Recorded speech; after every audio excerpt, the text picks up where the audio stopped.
Assalamualaikum warahmatullahi wabarakatuh. Alhamdulillahirabbil alamin. Wa bihi nasta'inu ala umuri dunya waddin sayyidina wa maulana Muhammadin wa ala alihi wa ashabihi ajmain.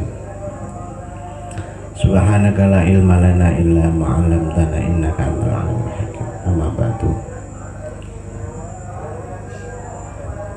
Bismillahirrahmanirrahim. Pada malam hari ini kita mau memulai pengajian yang ada di Pondok Pesantren Nurul Rahmah.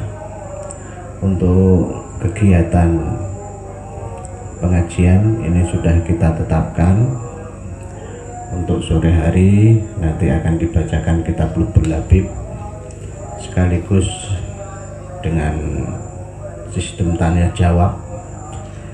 Untuk malam hari jam 8 nanti oleh Al-Mukarram Muhammad Syarif Hidayatullah akan membacakan kitab yang terkait dengan akhlak. Kalau sore jam berapa enaknya? Jam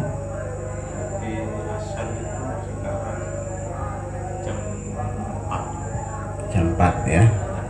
Jam 4 kita ada pengajian kitab Lubul Labib. Tempatnya di sini dengan live streaming ya. Bismillahirrahmanirrahim. Ini kita mulai dengan kitab Lubul Labib karangan oleh Syekh Jalaluddin Asyuyuti. Kita kirim Fatihah dulu kepada semua sesepuh kita, kepada muassis Pondok Pesantren Nurul Rahmah, wabil khusus panjenenganipun Romo Zimbah Ya Zainal Mu'in, sedaya para asatid, para keluarga, wabil khusus pengasuh Pondok Pesantren Nurul Rahmah Ya Zainul Rifa. Lahumul Fatihah. Alhamdulillah. Bismillahirrahmanirrahim. Ar-Rahmanir-Rahim. Maliki yaumiddin. Bismillahirrahmanirrahim. Jadi pengajian kitab Lubul Labib ini nanti kita baca, kemudian nanti ada semacam notulen oleh Muhammad Qoim di sebelah kita. Kemudian nanti kita simpulkan, ada penjelasan. Bagi teman-teman yang mengikuti live streaming bisa tanya langsung ya, atau memberi penjelasan atau ikut bertanya, dipersilahkan. Jadi ini terkait dengan masalah-masalah hadis. Bismillahirrahmanirrahim. Alhamdulillahirabbil alamin wal aqibatu lil muttaqin wala udwana illa 'alal zalimin. Wassalatu wassalam ala khairu khalqihi Muhammadin wa ala alihi wa sahbihi ajmain. Amma ba'du. Fa inni aradtu an asma'a kitaban lil ahbar an-nabawiyah. Ini muqaddimah yang disampaikan oleh Syekh Jalaluddin. Fa inni aradtu an ajma'a kitaban. Saya berkehendak membuat karangan kitab ini, mengumpulkan beberapa hadis nabawiyah wal asar al marwiyah bi isnadin shahihin, dan beberapa asar yang diriwayatkan dengan sanad yang sahih dan wasiqin, bisa dipercaya. Fatarahtul al-asanid wa wada'tul arba'ina baban. Kemudian kitab ini sanad-sanadnya juga sudah jelas ya. Dan kitab ini kalau mau dikaji ini dibagi menjadi 40 bab. Fi kulli babin asratu ahadisa. Di dalam tiap-tiap bab itu terdapat 10 hadis. wasammaituhu lubabul hadis, wasammaituhu lubabal hadis. Kemudian Syekh Jalaluddin memberi nama kitab ini, disebut nama kitab Lubabul Hadis. Lub itu kalau dalam diri manusia bisa dikatakan hati. Lub ini adalah organ yang terpenting atau organ inti di dalam sesuatu. Kalau di sini Lubabul Hadis ini adalah merupakan inti sari dari beberapa hadis yang ada. Jadi ini mungkin ya cuplikan-cuplikan pengambilan dari beberapa hadis secara acak ya. Kemudian disesuaikan dengan bab masing-masing. Wa asta'inullaha al-azim 'alal qaumi al-kafirin. Dan kita semua memohon pertolongan kepada Allah yang Maha Agung atas segala hal tipu daya dari orang-orang kafir. Kemudian langsung aja kita mulai dengan bab yang pertama. Al-babul awal fi fadilatil ilmi wal ulama. Al-babul awal, al-babu al-awalu. Adapun bab yang pertama fi fadilatil ilmi ialah di dalam menerangkan tentang keutamaan ilmu wal ulama'i dan ulama. Bab pertama menerangkan tentang fadilah tentang keutamaan ilmu dan orang yang memiliki ilmu atau ulama. Qala Nabi sallallahu alaihi wasallam li Ibnu Mas'ud radhiyallahu anhu, ya Ibna Mas'ud, julusuka sa'atan fi majlisil ilmi la tamassu qalaman wa la taktubu harfan khairun laka min iski alfi raqabatin. Ini hadis pertama yang diriwayatkan dari sahabat Ibnu Mas'ud ya. Ibnu Mas'ud didhawuhi, diomongi oleh Rasulullah, ya Ibna Mas'ud. Ini dibaca Ibna, katanya kalau mau apa namanya huruf nida ya, kemudian yang dipanggil itu berbentuk mudhof ya, maka dibaca nasab, mabni nasab, ya Ibna. Wahai Ibnu Mas'ud, julusuka, adapun duduk kamu, duduk saatan di dalam masa, fi majlisil ilmi, di dalam tempat atau duduk ilmu ya, seperti ini namanya majlisil ilmi, satu perkumpulan, satu apa namanya kesempatan yang di situ membahas tentang ilmu ya, walaupun cuma sebentar. La tamassu, hale tidak menyentuh, tidak memegang ya, kolaman pada pen, wala taktubu harfan, wala taktubu, dan tidak menulis siapa kamu harfan pada satu huruf. Khairun, itu lebih baik, laka kepadamu, min iski alfi raqabatin, ketimbang dari memerdekakan budak sebanyak 1000. Jadi kamu duduk di satu majelis ilmi yang di situ menerangkan tentang ilmu, walaupun Anda tidak berbuat apa-apa, cuma mendengarkan saja, pen pun juga tidak membawa ya, apalagi nulis ya, seperti sekarang inilah ya, model corona ini kan pokoknya mendengarkan, walaupun live streaming, asalkan duduk ya sama saja ya. Duduk kamu walaupun cuma sesaat saja, itu keutamaannya lebih baik daripada Anda memerdekakan 1000 budak ya. Karena apa?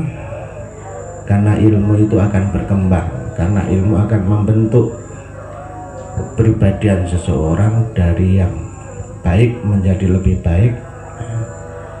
Dengan ilmu orang bisa mengetahui berbagai hal yang terkait untuk dirinya, terkait dengan hukum-hukum Allah dan segala macamnya.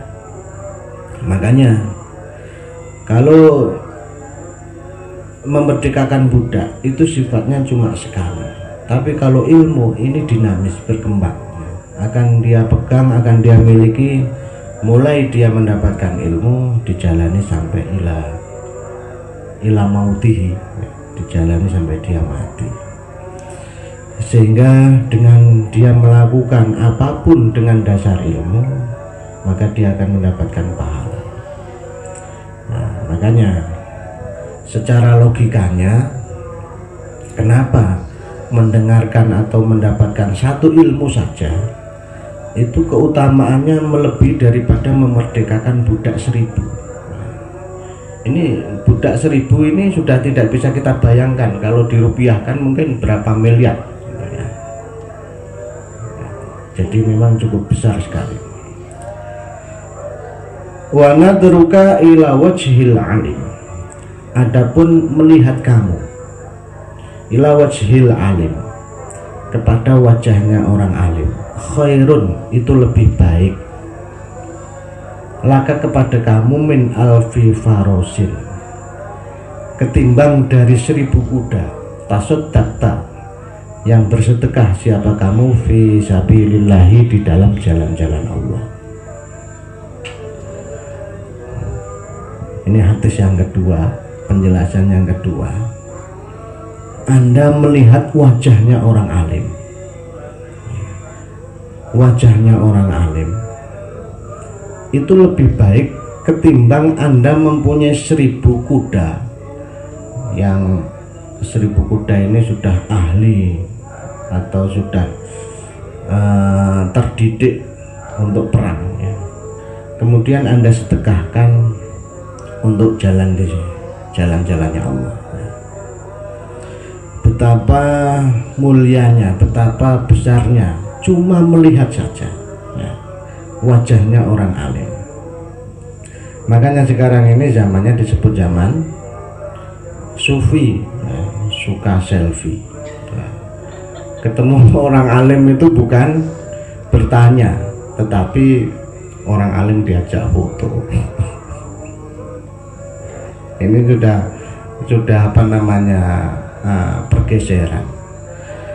Kalau zaman dulu ketemu dengan orang alim, ya, itu biasanya kalau dia tidak memberi nasihat, kita bertanya untuk sesuatu hukum, ya. Jadi ini sekedar melihat, apalagi ada tanya jawab, ya, atau terjadi saling memberi nasihat, ini tambah lebih besar sekali pahalanya. Nah sekarang ini wajahnya orang alim yang bagaimana, kan gitu ya. Apakah setiap orang alim, ya. Jadi orang alim ini atau orang di atas orang awam ini ada 3 macam. Ada namanya, atau bisa kita kategorikan orang ini dibagi 3. Satu, al-abid, orang yang ahli ibadah. Yang kedua, al-alim, orang yang alim. Yang ketiga adalah ar-rosi, orang yang rosikhoh, orang yang makrifat. Jadi ada orang itu yang disebut al-abid, ahli ibadah, baca Quran, sholat malam, terus menerus sampai dia disebut al-abid, orang yang ahli ibadah. Mungkin orang ini ya suruh ngaji ya nggak bisa, tapi kalau suruh wirid, wah luar biasa, kuatnya luar biasa, ya. sholawat 10.000, istighfar 10.000 itu malam. Kalau wirid mulai jam 12 sampai subuh terus menerus. Suruh basul masail ya tidak bisa. Datang di basul masail bukan menyelesaikan masalah, malah dia jadi masalah ya. Ini memang dia jurusannya wirid ya. Ibadah tasbih diputar war setiap hari. Ini namanya al-abid. Kemudian yang kedua al-alim, orang yang alim. Kalau alimnya luar biasa sampai ditambah al-alamah, alim alamah, semua hadis hafal, Al-Quran hafal ya. Jadi semua disiplin ilmu beliau kuasai. Tapi kadang ya kurang ibadahnya, wiridnya kurang, sholat sunat jarang ya. Tapi semua ilmu hampir dia kuasai ya. Artinya orang yang alim, yang ahli ibadah ini jarang. Orang yang ahli ibadah, yang alim juga jarang. Jadi yang dimaksud di sini ini adalah melihat wajahnya orang alim ini. Alim yang betul-betul alim, Quran hafal ya. Hadis banyak yang hafal, kitab-kitab yang lain hafal, pinter ya. Jadi wajahnya ini bersinar, berseri-seri karena ilmu.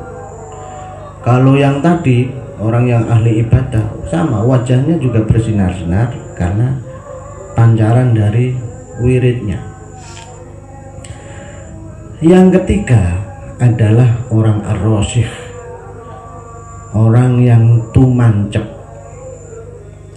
orang yang ahli kebatinan. Jadi setiap hari batin toh, senang batin ya. Jadi dia lebih tadabbur. Makanya kalau istilahnya dalam Iqra itu ada yang tafakur, Iqra, tadabbur ya. Jadi kalau ar-rasyih ini orang yang selalu dia merenung ya. Dia banyak tirakat, puasa, semua puasa hampir dijalani. Ayamul bid, puasa Senin Kemis, puasa dalail ya. Wes macam-macam ya. Dan dia mempunyai kelebihan yang tidak dimiliki oleh rata-rata orang ya. Jadi ini bagiannya. Tapi kalau secara umum memang yang utama adalah yang al-alim, karena dia apa? Karena ilmunya dia bisa diberikan kepada orang yang lain dan berkembang. Kalau al-abid itu hanya untuk dirinya, ar-rasyih juga lebih banyak manfaatnya kepada dirinya. Tapi kalau ar-rasyih ini skupnya, jangkauannya biasanya lebih luas ya. Jadi dia sifatnya adalah berpikir untuk umat, untuk urusan-urusan hal-hal yang tidak difahami oleh orang alim, juga hal-hal yang tidak difahami oleh orang-orang abid. Jadi pada penjelasan ini, wa nadruka ila wajhil alim khairun min alfi farosin. Di sini adalah yang dimaksud adalah wajah dari orang yang alim alamah. Nah itu, jadi nanti silahkan kalau ada yang mau bertanya atau apa ya. Wassalamuka alal alim khairun laka min ibadati alfi sanatin. Wassalamuka, adapun uluk salam kamu alal alim, atas orang yang alim, itu khairun, ialah lebih baik, laka kepadamu, laka bagimu, min ibadati alfi sanatin, ketimbang dari ibadah 1000 tahun. Ini nek diangen-angen ya semuanya tidak masuk akal ya. Masa cuma assalamualaikum, nah, kepada orang yang alim itu lebih baik daripada ibadah 1000 tahun. Lebih baik di pinggir jalan nunggu orang alim. Kalau ada orang alim salam, ada orang alim salam. Umur Anda juga tidak sampai 1000 tahun. Nah, di sini ini sebenarnya kalau kita memahami secara umum ya, siapa sih sebenarnya yang alim? Secara umum yang kalau dalam masalah ini ya, salamuka alal alim, ya orang yang kita anggap dia lebih tinggi, dia lebih pintar, dia lebih bertanggung jawab, dia lebih baik daripada saya, maka dia adalah kita anggap orang alim, maka dia kita anggap orang yang di atas kita. Satu contoh ya, untuk seorang perempuan atau seorang istri ya kepada suaminya. Jadi untuk suami yang sudah dijadikan suami itu berarti sudah dianggap dia ini lebih daripada yang lain, lebih alim daripada orang-orang yang tidak dia dijadikan suami dia. Makanya ya salam di sini bukan hanya sekedar uluk salam, ya salaman ya. Makanya habis sholat ya salaman ya. Mau pergi salaman, datang dari bepergian salaman. Kepada siapa? Ya terutama kepada suami. Karena bagaimanapun dia kita anggap orang yang lebih alim daripada istri ya. Jadi ya sak keningnya ya. Kadang ketemu tangannya ya di salaman tangan, ketemu sikut ya sikutnya dicium ya, ketemu gegere ya gegere dicium. Nah, praktek salaman ini sudah banyak mengalami kemunduran, bukan peningkatan ya. Jadi kalau kita praktekkan, anak-anak ini kalau salaman ya bukan dicium, tetapi ditembakkan di mana? Di kening ya. Ini tidak bagus. Salaman kepada orang alim itu yang bagus adalah dicium. Yang lebih bagus lagi kita tingkatkan ya. Jadi kita salaman, dicium, dirasakan dengan niat hatinya, ya Allah, berilah saya keluberan ilmu dari orang yang saya cium tangannya. Jadi dirasakan, dinikmati ya. Bukan dicium model anak-anak sekarang ya, yang nyium menggunakan kening atau pipi ya. Jadi anak-anak kita harus kita ajari yang baik. Bahkan adat atau kebiasaan dari salaman yang masih dijaga, masih terpelihara di pondok pesantren adalah salaman dengan cara dicium tangannya. Seorang kiai atau kiainya dicium tangan, ini bukan hanya sekali, dibolak-balik ya. Kenanya, kena tangan, kena lengene ya. Bahkan yang bagus pada zaman Rasul adalah dicium sampai kepada dadanya dibuka. Makanya adat kebiasaan para sufiah di kalangan para alawiyin, para habaib itu adalah saling mencium dada, mencium siapa saja sudah ya. Ini adalah salaman model salaf yang harus kita pelihara, karena memang itu adalah salah satu tata cara yang baik ya. Wa qala Nabi wallahu alam ya, sekilas. Monggo silahkan notulen untuk disampaikan.